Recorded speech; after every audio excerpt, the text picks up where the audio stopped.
या व्हिडिओच्या माध्यमाने आपण धुळे पोलीस पाटील पदभरती आलेले यासाठी ऑनलाईन अर्ज कसा भरायचा आहे त्याविषयी सविस्तर माहिती जाणून घेणार आहोत। सर्व प्रोसेस आजच्या व्हिडिओच्या माध्यमाने तुम्हाला बघण्यासाठी भेटणार आहे। रजिस्ट्रेशन करण्यापासून प्रिंट कशी घ्यायची ती सविस्तर माहिती तुम्हाला या व्हिडिओच्या माध्यमाने बघण्यासाठी भेटणार आहे। त्यासाठी नक्कीच या व्हिडिओला पूर्ण बघा। योग्य जर विचार केला तर नाशिक जिल्ह्यासाठी पोलीस पाटील या पदाची पदभरती आली होती। त्यासाठी आपण ऑनलाईन अर्ज कसा भरायचा आहे त्यावरती एक डिटेलमध्ये व्हिडिओ टाकलेला आहे। त्या व्हिडिओची लिंक तुम्हाला व्हिडिओच्या डिस्क्रिप्शन बॉक्समध्ये भेटून जाईल। तिथून जाऊन तुम्ही नाशिक जिल्ह्यासाठी जर फॉर्म भरायचा असेल तर तो जाऊन व्हिडिओ तुम्ही बघू शकता। मित्रांनो, आता धुळे जिल्ह्यासाठी ही पोलीस पाटील पदाची भरती आलेली मित्रांनो, यासाठी 129 जागा आहे आणि जर उपविभागानुसार जागा म्हटल्या तर अशा प्रकारच्या जागा उपलब्ध आहे। शैक्षणिक पात्रता लागते 10वी उत्तीर्ण आणि स्थानिक तेथील रहिवासी असणं अनिवार्य असणार आहे। वयाची अट 25 ते 45 वर्ष इतकी आहे। नोकरीचे ठिकाण धुळे जिल्हा असणार आहे। खुला प्रवर्गासाठी 400 रुपये फीज आहे। मागासवर्गीयांसाठी 300 रुपये फीज आहे आणि अर्ज करण्याची शेवटची तारीख 15 ऑक्टोबर 2023 आहे मित्रांनो। तर चला तुम्हाला ऑनलाईन अर्ज कसा करायचा आहे सविस्तर माहिती जाणून घेऊया। मित्रांनो, तुम्हाला या पेजची लिंक व्हिडिओच्या डिस्क्रिप्शन बॉक्समध्ये भेटून जाईल। या वेबसाईटला तुम्हाला ओपन करायचं आहे। इथे बघा ऑनलाईन अर्ज करण्यासाठी अप्लाय ऑनलाईनचं ऑप्शन आहे, इथे तुम्हाला क्लिक करायचं आहे। इथे क्लिक केल्यानंतर तुमच्याकडे अशा प्रकारचं एक नवीन पेज ओपन होऊन येणार आहे। इथून तुम्ही ऑनलाईन अर्ज भरायला सुरुवात करू शकता। तर चला आता ऑनलाईन अर्ज कसा भरायचा आहे सविस्तर माहिती जाणून घेऊया। तर बघा मित्रांनो, ही जी लिंक ओपन झालेली आहे यावरतीच तुम्हाला सर्व काही बघण्यासाठी भेटणार आहे। धुळे पोलीस पाटील पदभरतीविषयी सविस्तर माहिती याच पेजवरती तुम्हाला बघण्यासाठी भेटणार आहे। जसे की आता ऑनलाईन फॉर्म आपण याच पेजवरतून भरणार आहोत, परंतु पुढे प्रवेशपत्र ॲडमिट कार्ड तुम्हाला इथूनच डाउनलोड करण्यासाठी ऑप्शन उपलब्ध होणार आहे मित्रांनो। त्यानंतर लहान कुटुंबाचे जे प्रतिज्ञापत्र असतं ते तुम्हाला तयार करावं लागणार आहे, तेही तुम्हाला इथूनच डाउनलोड करता येणार आहे। आणि ॲडव्हर्टाइजमेंट म्हणजे जाहिरात सुद्धा तुम्हाला इथूनच डाउनलोड करता येणार आहे मित्रांनो। म्हणजे सर्व काही तुम्हाला याच पेजवरती बघण्यासाठी भेटणार आहे। त्यासाठी या पेजची लिंक तुम्हाला व्यवस्थित ठेवायचे, जेणेकरून प्रवेशपत्र आल्यानंतर तुम्ही इथूनच डाउनलोड करायला सुरुवात करू शकता। जसं की ॲडव्हर्टाइजमेंटवरती मी क्लिक केले आणि त्यानंतर बघा तुम्हाला या 2 ॲडव्हर्टाइजमेंट डाउनलोड करण्यासाठी इथं लिंक उपलब्ध करून दिलेल्या आहेत। यावरती क्लिक करून तुम्ही हे PDF डाउनलोड करू शकता मित्रांनो। अशा प्रकारच्या या ॲडव्हर्टाइजमेंट तुम्ही डाउनलोड करू शकता आणि इथूनच तुम्ही फॉर्म भरायला सुरुवात करू शकता। तर चला आता आपण फॉर्म भरायला सुरुवात करत आहोत।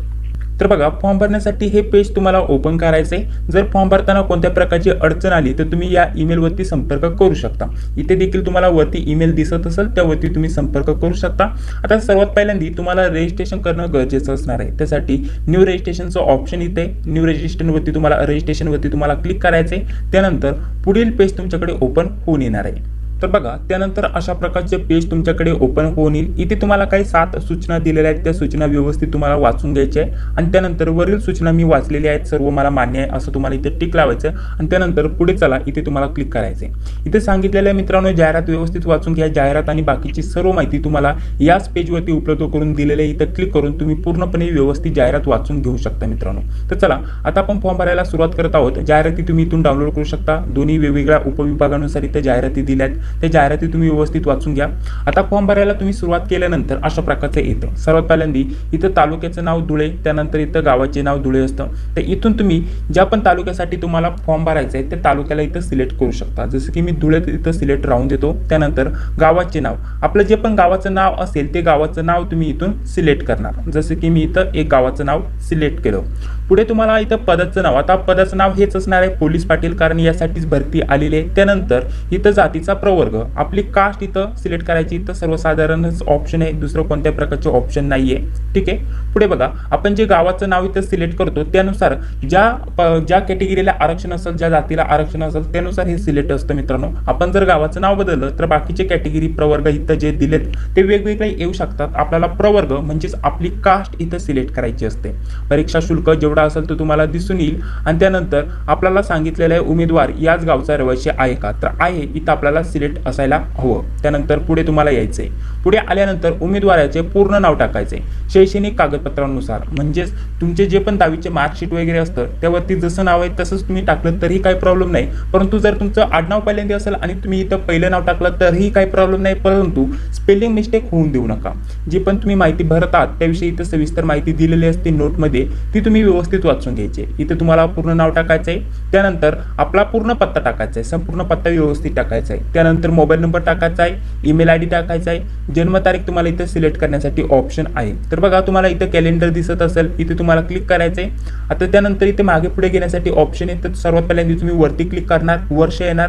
आता वर्षावरती क्लिक करणार, वर्ष मागे पुढे घेणार तुम्ही अशा प्रकारचं. ठीक आहे, तर बघा अजून मागे घ्यायचं असेल तर अजून मागे घ्यायचं अशा प्रकारचे. आणि त्यानंतर जे पण वर्ष असेल ते वर्ष सिलेक्ट करायचं, त्यानंतर महिना आणि त्यानंतर तारीख. त्यानंतर अशा प्रकारची तुमची जन्मतारीख येऊन जाणार. पुढे तुम्हाला लिंग सिलेक्ट करण्यासाठी ऑप्शन आहे. तर स्त्री पुरुष जे पण असेल ते तुम्ही इथं सिलेक्ट करू शकता. पुढे तुम्हाला काय विचारलंय, उमेदवार विवाहित आहे का. जर तुमचं लग्न झालं असेल तर तुम्ही विवाहित इथं सिलेक्ट करू शकता आणि नसेल झालं तर अविवाहित इथं तुम्ही सिलेक्ट करू शकता. पुढे तुम्हाला शैक्षणिक अर्हता टाकायचे, 10वीची माहिती टाकायची, 12वी झाली असेल तर 12वीची माहिती टाकायची, पदवी पदव्युत्तरची तुम्ही माहिती टाकू शकता. 10वीची माहिती इथं कंपल्सरी असणार आहे. त्यानंतर तुम्हाला 10वीच्या माहितीमध्ये काय टाकायचं, विद्यापीठ मंडळाचे नाव, इथे तुम्हाला बोर्डाचं नाव टाकायचं, जसं की मी पुणे बोर्ड इथं नाव टाकलं. त्यानंतर उत्तीर्ण झाल्याचं वर्ष तुम्हाला इथे टाकायचे. त्यानंतर प्राप्त गुण किती आहे ते तुम्हाला टाकायचे. त्यानंतर एकूण गुण, किती गुणांचा पेपर होता आणि त्यातील तुम्हाला किती गुण प्राप्त झाले ते टाकायचे. त्यानंतर टक्केवारी तुम्हाला किती मिळाली ते तुम्हाला टाकायचे. अशाच प्रकारचं 12वी झालं असेल तर 12वीची टाकायची, पदवीची टाकायची, पदवीधरची टाकायची. जे झालं असेल ते टाका, बाकीचं खाली सोडा. बघा इथपर्यंत अशा प्रकारची माहिती टाकायची. आता पुढे व्हिडिओ कंटिन्यू करण्याबद्दल आपल्यासाठी खूपच महत्त्वाची माहिती देत आहे, जी की आपल्या पोलीस पाटील या पदासाठी खूपच महत्त्वाची असणार आहे.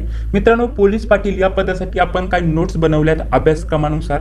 या पदाचा अभ्यासक्रम म्हटलं तर सामान्य ज्ञान असतं, स्थानिक परिसराची जी माहिती आहे ती आपल्याला माहिती असणं गरजेचं आहे, आणि चालू घडामोडी. हे आपलं जीएस झालं. त्यानंतर गणित बुद्धिमत्ता यावरती तुम्हाला प्रश्न विचारले जातात. त्यासोबत पोलीस पाटलाचे जे कर्तव्य आणि अधिकार आहे त्यावरती तुम्हाला प्रश्न विचारले जातात. 80 गुणांची ही लेखी परीक्षा होत असते मित्रांनो, आणि 20 गुणांची तोंडी परीक्षा असणार आहे. एकूण 100 गुणांवरती तुमचं मेरिट लागत असतं. आता 80 गुणांची लेखी परीक्षा होणार आहे म्हणजे ती खूपच महत्त्वाची असणार आहे. त्या अनुषंगाने आपण काही नोट्स तयार केल्यात पोलीस पाटील या पदासाठी. यामध्ये अधिकार, कर्तव्य आणि इतर माहिती सर्व आपण यामध्ये समावेश केलेला आहे मित्रांनो. अशा प्रकारच्या या नोट्सचा समावेश असणार आहे मित्रांनो, जे की तुम्ही स्क्रीनवरती बघत असाल. या अधिकार आणि कर्तव्य आहे, यासोबत तुम्हाला पोलीस पाटील या पदाच्या काही मागील प्रश्नपत्रिकाही दिल्या जातात. आणि त्यासोबत जर विचार केला तर तुमच्या जिल्ह्यानुसार जी पण महत्त्वाची माहिती असेल तीही तुम्हाला उपलब्ध करून दिली जाते पोलीस पाटील या पदासाठी. सोबतच काही सराव प्रश्न संच तुम्हाला दिले जातात प्रॅक्टिस करण्यासाठी जीकेचे. यामध्ये आपण 15 ते 16 प्रश्न संचांचा समावेश केलेला आहे. या सर्व नोट्स तुम्हाला पोलीस पाटील या पदासाठी स्पेशल तयार करण्यात आलेले आहे मित्रांनो. या नोट्स तुम्हाला हव्या असतील त्यासाठी तुम्हाला एक मोबाईल नंबर देत आहे, 91 39 64 31 99. या मोबाईलच्या व्हॉट्सअपवरती तुम्हाला संपर्क करायचा आणि सांगायचं आम्हाला पोलीस पाटील या पदाच्या नोट्स हव्या आहेत. त्यानंतर तुम्हाला नोट्स विषयी सविस्तर माहिती दिली जाणार आहे मित्रांनो. या नोट्स तुम्हाला 199 रुपयामध्ये भेटणार आहे मित्रांनो. यामध्ये 4 PDF तुम्हाला भेटणार आहे, आणि यामध्ये आपल्या अभ्यासक्रमानुसार जेवढे पण महत्त्वाचे विषय असतील त्यांचा समावेश करण्यात आलेला आहे मित्रांनो. ठीक आहे, तर अशा प्रकारचे हे सर्व असणार आहे. आपण गणित बुद्धिमत्ताच्याही या परीक्षेसाठी नोट्स तयार केल्यात मित्रांनो. याही तुम्हाला यासोबत भेटणार आहे मित्रांनो. तुम्हाला पुन्हा एकदा सांगतो कोणकोणत्या विषयाच्या नोट्स तुम्हाला भेटणार आहे. बघा आता विषय जर म्हटलं तर अभ्यासक्रमानुसार नोटिफिकेशन मध्ये आपल्याला हे विषय दिलेत मित्रांनो. बघा हे विषय दिलेले आहेत, त्यानुसार आपण ह्या नोट्स तयार केल्यात मित्रांनो. ठीक आहे, या 4ही पदांच्या नोट्स तुम्हाला भेटणार आहे. इथं 3च विषय दिलेत, परंतु इथं जर विचार केला तर चालू घडामोडी तुम्हाला भेटणार नाहीये. यामध्ये तुम्हाला जीके साठी काय महत्त्वाचे प्रश्न भेटतील, स्थानिक जे पण आपले जिल्हा असेल त्या जिल्ह्यानुसार तुम्हाला सर्व माहिती भेटून जाईल. फक्त चालू घडामोडी भेटणार नाही. यामध्ये गणित बुद्धिमत्ता या दोन्ही विषयांची तुम्हाला भेटणार आहे. त्यानंतर पोलीस पाटलाचे अधिकार व कर्तव्ये हेही तुम्हाला सर्व भेटणार आहे मित्रांनो. ठीक आहे, या सर्व नोट्सची प्राइस आपण ठेवलेली आहे 199 रुपीज. तर तुम्हाला डायरेक्टली या नंबरवरती पेमेंट करून टाकायचं. जर नोट्स पाहिजे असेल तर तुम्हाला नंबर दिसत असेल, या नंबरवरती तुम्हाला डायरेक्टली 199 रुपयाचं पेमेंट करायचं आहे. आणि पेमेंट झाल्यानंतर याच नंबरच्या व्हॉट्सअपवरती तुम्हाला स्क्रीनशॉट पाठवायचे आणि सांगायचं आम्हाला पोलीस पाटील या पदासाठी नोट्स हव्या आहेत. तुम्हाला 5 ते 10 मिनिटांमध्ये लगेच तिथं नोट्स भेटून जातील मित्रांनो व्हॉट्सअपवरती. ठीक आहे, PDF फॉर्मॅटमध्ये. तर बघा नंबर दिसत असेल, याच नंबरवरती पेमेंट करा फोनपेच्या माध्यमाने, आणि पेमेंट झाल्यानंतर तुम्हाला स्क्रीनशॉट पाठवायचा आहे. त्यानंतर तुम्हाला नोट्स भेटून जातील. तर चला आता आपण पुढे व्हिडिओ कंटिन्यू करूया, कारण या व्हिडिओमध्येच तुम्हाला नोट्सची सुद्धा माहिती देणं गरजेचं होतं. कारण या पदासाठी नक्की काय येणार हे सुद्धा विद्यार्थ्यांना माहिती असणं गरजेचं आहे, जेणेकरून व्यवस्थित ते अभ्यास करू शकता. पुढे आपल्याला काय म्हटलेलं आहे, उमेदवाराने राखीव जागेसाठी अर्ज केला असल्यास सक्षम प्राधिकाराचे जातीचे प्रमाणपत्र दिले आहे का. जर दिले असेल तर आपण आहे असं करा, असेल तुमच्याकडे तर नसेल तर नाही करा, नाही तर लागू नसेल तर लागू नाही असं करा. ठीक आहे, तर अशा प्रकारचं तुम्ही इथं कोणते इथं सिलेक्ट करू शकता तुमच्यानुसार. ठीक आहे, तर चला मी नाही इथं सिलेक्ट केलं. तुम्ही जर आहे असं सिलेक्ट केलं तर इथं जात प्रमाणपत्र क्रमांक जो असतो तो तुम्हाला इथे टाकावा लागणार आहे मित्रांनो. ठीक आहे, म्हणजे जातीच्या दाखल्यावरती जो क्रमांक आहे तो तुम्हाला टाकावा लागतो.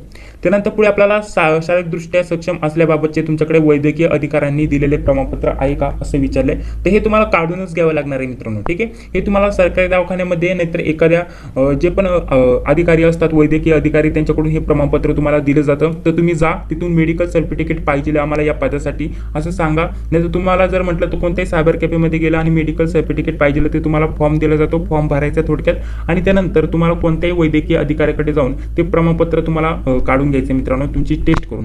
तर सरकारी दवाखान्यामध्ये हे आरामशीर उपलब्ध होऊन जातं, तर तुम्ही तिथून काढून घेऊ शकता. तर तुम्ही आहे इथं सिलेक्ट करणार, कारण पुढे तुम्हाला शक्यता अपलोड करावं लागतं. नाशिक जिल्ह्यासाठी आपण फॉर्म भरला होता, त्यामध्ये तुम्हाला हे कंपल्सरी अपलोड करायचं होतं मित्रांनो. ठीक आहे, तर हे प्रमाणपत्र तुम्हाला सरकारी दवाखान्यामध्ये आरामशीर भेटून जाईल. पुढे तुम्हाला काय म्हटलेलं आहे, नॉन क्रिमिनल सर्टिफिकेट विषयी इथं माहिती दिलेली आहे. इथं जर असेल तुमच्याकडे तर यस करणार, आहे करणार, आणि लागू नसल्यास तर लागू नाही असं क्लिक करणार, कारण अजा म्हणजे अनुसूचित जाती आणि जमाती या विद्यार्थ्यांना हे लागू नसतं. ठीक आहे, तुम्हाला लागू होत असेल कॅटेगरीनुसार तर आहे तुम्ही इथं सिलेक्ट करणार. त्यानंतर इथं त्याविषयी माहिती द्यायची. ठीक आहे, लागू असल्यास ते कोणी इश्यू केले त्यांचं नाव, त्यानंतर इथं त्यावरती जो प्रमाणपत्र क्रमांक असतो तो, आणि हे किती तारखेपर्यंत वैध आहे त्याची दिनांक तुम्हाला इथे टाकायची असते. लागू नसल्या डायरेक्टली लागू नाही असं इथं तुम्हाला सिलेक्ट करायचं आहे. क्लिअर. चला पुढे. आता पुढे बघा कोणकोणते डॉक्युमेंट्स तुम्हाला अपलोड करायचे त्याविषयी इथं माहिती दिलेली आहे. तर बघा तुम्हाला इथं सर्वात पहिल्यांदा जातीचं प्रमाणपत्र तुम्ही जर तिथे वरती सिलेक्ट केलं असेल, ठीक आहे, तर तुम्हाला तिथं ते अपलोड करावं लागणार आहे. आपल्याला हे सर्व जे डॉक्युमेंट्स आहेत PDF स्वरूपात आपल्याला अपलोड करावे लागणार आहेत मित्रांनो. साईज तुम्हाला 200 KB आत ठेवायची आहे. तर सर्वात पहिल्यांदा जातीचं प्रमाणपत्र, नॉन क्रिमिनलचं जे सर्टिफिकेट आहे ते, त्यानंतर पुढे जर विचार केला तर इथं बघा वैद्यकीय अधिकाऱ्यांना म्हणजेच जे मेडिकल सर्टिफिकेट आहे ते तुम्हाला इथं अपलोड करावं लागणार आहे. शारीरिकदृष्ट्या सक्षम असल्याबाबतचे जे वैद्यकीय अधिकाऱ्यांचे प्रमाणपत्र असतं ते तुम्हाला इथं अपलोड करावं लागणार आहे. पुढे आपल्याला 10वी उत्तीर्ण झाल्याचे प्रमाणपत्र अपलोड करावं लागणार आहे. 10वीचं मार्कशीट अपलोड करावं लागणार आहे. पुढे EWS जर असेल तर ते तुम्हाला त्यामध्ये मोडत असेल तर त्याचं सर्टिफिकेट अपलोड करावं लागणार आहे. त्यानंतर उमेदवाराचा रहिवाशीचा पुरावा म्हणजेच रहिवाशी दाखला तुम्हाला इथं अपलोड करावा लागणार आहे. तो तुम्ही ग्रामपंचायतमधून घेऊ शकता, नाही तर तलाट्याकडून घेऊ शकता. रहिवाशीचा दाखला तुम्हाला इथं अपलोड करावा लागणार आहे. आणि लहान कुटुंबाचे जे प्रतिज्ञापत्र नमुना ते तुम्हाला इथं अपलोड करावं लागणार आहे. ठीक आहे, तर अशा प्रकारची ही सर्व माहिती तुम्हाला साईज वगैरे दिलेले आहे. ठीक आहे, आता फोटो आणि सिग्नेचर विषयी आपण पुढे बोलूया, परंतु लहान कुटुंबाचे प्रमाणपत्र हे काय आहे ते तुम्हाला सांगतो. ठीक आहे, तर बघा आता सर्वात पहिल्यांदा हा अर्ज आपण ओपन केलेला आहे. याविषयी इथं सविस्तर माहिती दिलेली आहे. बघा या अर्जामध्ये, या जाहिरातीमध्ये सविस्तर इथं माहिती दिलेली आहे, कुठं कोणत्या पदाच्या जागा उपलब्ध आहे सविस्तर माहिती दिलेली आहे. आणि इथेच तुम्हाला अभ्यासक्रम दिलेला आहे. बघा सामान्य ज्ञान, गणित, पोलीस पाटलाचे अधिकार व कर्तव्य, बुद्धिमत्ता चाचणी, स्थानिक परिसरातील चालू घडामोडीची विषय माहिती. तर ह्या आपल्या अभ्यासक्रमानुसार आपण त्या नोट्स तयार केल्या, ज्या नोट्सबद्दल तुम्हाला माहिती सांगितली आहे. ठीक आहे, आणि यामध्ये सुद्धा लेखी जी परीक्षा आहे त्यामध्ये 45 गुण म्हणजे 36 गुण आपल्याला मिळवणं आवश्यक असणार आहे. 45% म्हणजे 36 गुण. ठीक आहे, 80 पैकी 36 गुण आपल्याला मिळवणं आवश्यक असणार आहे. त्यासाठी जेव्हा आपल्याला 36 गुण मिळतील तेव्हाच तुम्हाला पुढे तोंडी परीक्षेसाठी बोलवलं जाईल मित्रांनो. ठीक आहे, तर अशा प्रकारची इथं माहिती दिलेली आहे. आता आपण लहान कुटुंबाचं जे प्रतिज्ञापत्र आहे ते तुम्हाला कुठून भेटेल त्याविषयी माहिती देत आहे. तर बघा तुम्हाला पुन्हा इथंच यायचं आहे. तिथं जे अप्लाय ऑनलाईनचं ऑप्शन होतं इथं बघा, इथे तुम्हाला क्लिक करायचं. त्यानंतर हे पेज तुमच्याकडे ओपन होऊन येईल. इथे तुम्हाला सर्वात पहिल्यांदा सांगून घेतलं होतं लहान कुटुंबाचे प्रतिज्ञापत्र तुम्हाला इथं भेटून जातं. इथे तुम्हाला क्लिक करायचं लहान कुटुंबाचं प्रतिज्ञापत्र. त्यानंतर अशा प्रकारचं तुमच्याकडे एक PDF ओपन होऊन येईल. याची तुम्हाला प्रिंट घ्यायची, इथं माहिती टाकायची तुमची सर्वच्या सर्व, मी यांचा, तुमचं स्वतःचं नाव, यांचा मुलगा मुलगी, त्यानंतर आपलं जे पण वय असेल ते, राहणार आपला पत्ता टाकायचा. त्यानंतर मी या पदासाठी पोलीस पाटील पदासाठी अर्ज केलेला आहे. त्यानंतर आज मला किती मुले आहेत त्या मुलांची संख्या टाकायची. आणि त्यानंतर 28 मार्च 2005 नंतर जेवढी पण मुले झाली असतील त्यांची संख्या टाकायची अशा प्रकारची. आणि खाली आपली उमेदवाराची स्वाक्षरी वगैरे करायची, दिनांक टाकायची आणि ठिकाण टाकायचं. ठिकाण आपण कुठून हे भरत आहोत ते ठिकाण टाकायचं, म्हणजे आपलं स्वतःचं ठिकाण टाकायचं आणि दिनांक टाकायचं कधी आपण हा फॉर्म भरत आहोत. ठीक आहे, आणि इथं उमेदवाराची सही करायची. अशा प्रकारचं हे लहान कुटुंबाचं प्रतिज्ञापत्र आहे, हेही तुम्हाला अपलोड करावं लागतं. हे भरायचं, फोटो काढायचा, PDF बनवायचा आणि अपलोड करायचं. ठीक आहे, पुढे आपल्याला बघा तुमचं फोटो आणि सिग्नेचर इथं अपलोड करण्यासाठी ऑप्शन आहे. फोटो आणि सिग्नेचरची साईज किती पाहिजे त्याविषयी इथं माहिती दिलेली आहे. 50 ते 100 KB मध्ये इथं फोटोची साईज पाहिजे मित्रांनो. फोटो आणि सिग्नेचर इथं अपलोड करायचा. त्यानंतर वरील सर्व भरलेली माहिती खरी आहे, चुकीची माहिती आढळल्यास, अर्ज नाकारला गेल्यास त्यास मी स्वतः जबाबदार राहील अशा प्रकारची इथं माहिती आहे. ठीक आहे, इथं काय टिप दिलेल्या आहे ते वाचून घ्यायच्या.